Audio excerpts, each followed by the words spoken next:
आली, या सगळ्या भेटीकडे महाराष्ट्र एका अपेक्षेच्या नजरेनं बघतोय की पुन्हा तुम्ही एकत्र आहात. संजय राऊत तर म्हणाले की काका आणि पुतणे एकत्रच आहेत. यामध्ये परिवारातलं साखरपुड्याचा कार्यक्रम असला तर परिवार म्हणून एकत्र येतात. ही महाराष्ट्राची संस्कृती परंपरा आहे. ही वर्षानुवर्ष चालत आलेली आहे. त्याच्यात बाकीच्यांनी फार काही चर्चा करण्याचं कारण नाही. तो पवार परिवाराचा अंतर्गत प्रश्न आहे, नंबर 1. नंबर 2, पवार साहेब ज्या संस्थेचे अध्यक्ष आहेत त्या संस्थेमध्ये मी पण सदस्य म्हणून काम करतो किंवा ट्रस्टी म्हणून काम करतो.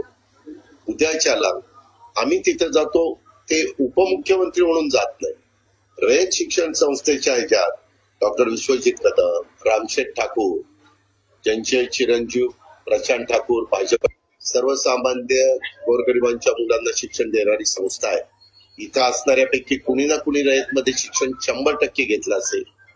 आणि एक चांगली संस्था कर्मकांडांनी काढली. त्याचे पहिले अध्यक्ष चव्हाण साहेब होते, नंतर अध्यक्ष वसंतदादा झाले, आता पवार साहेब आहे. त्याच्यावर तिथं पण एआयचा काय आपण वापर करू शकतो, नवीन शिक्षण कशा पद्धतीने आपण त्या मुलांना मुलींना देऊ शकतो, त्याच्याकरता फंड्स कसे उभे करू शकतो, म्हणून ती मीटिंग होती. ती आपल्या मुला मुलींच्या भल्याकरताच होती.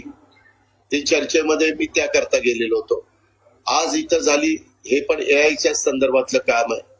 आता त्याबद्दल जर आम्ही शासनामध्ये काम करतोय, मी किंवा माणिकराव कोकाटे वगैरे बाकीचे मान्यवर, त्याच्यामुळं ज्याच्यातून राज्याला फायदा होणार असेल, राज्यातल्या शेतकऱ्यांचा फायदा होणार आहे असेल, राज्याचं शेतकऱ्यांचं उत्पादन वाढणार असेल, राज्यातल्या शेतकऱ्यांच्या पाण्याची बचत, खताची बचत होणार असेल, तर या गोष्टी केल्या पाहिजेत.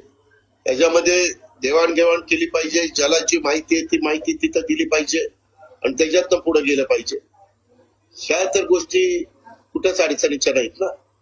त्याकरता अशा वेळेस बसावं लागतं.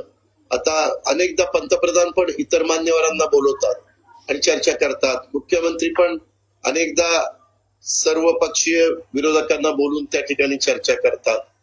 काही विषय असे असतात की ते राजकारणाच्या पलीकडे बघायचे असतात. सगळ्याच गोष्टीत राजकारण आणायचं नसतं. सगळ्याच गोष्टीत आता निवडणुका झाल्या, भारत सरकारच्या झाल्यात, महाराष्ट्र सरकारच्या झाल्यात. तिथं 5 वर्षाकरता सरकार आलं, इथं 5 वर्षाकरता सरकार आलं. जनतेला काही गोष्टीला आम्ही बांधील आहोत.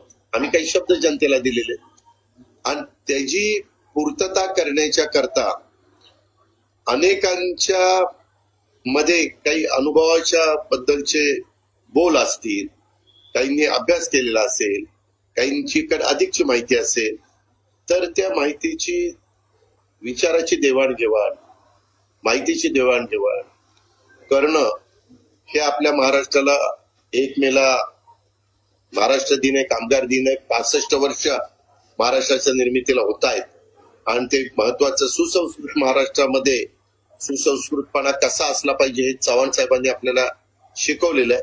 आणि त्या पद्धतीनं आम्ही ह्या वेगवेगळ्या मीटिंगला मी तरी हजर आहे.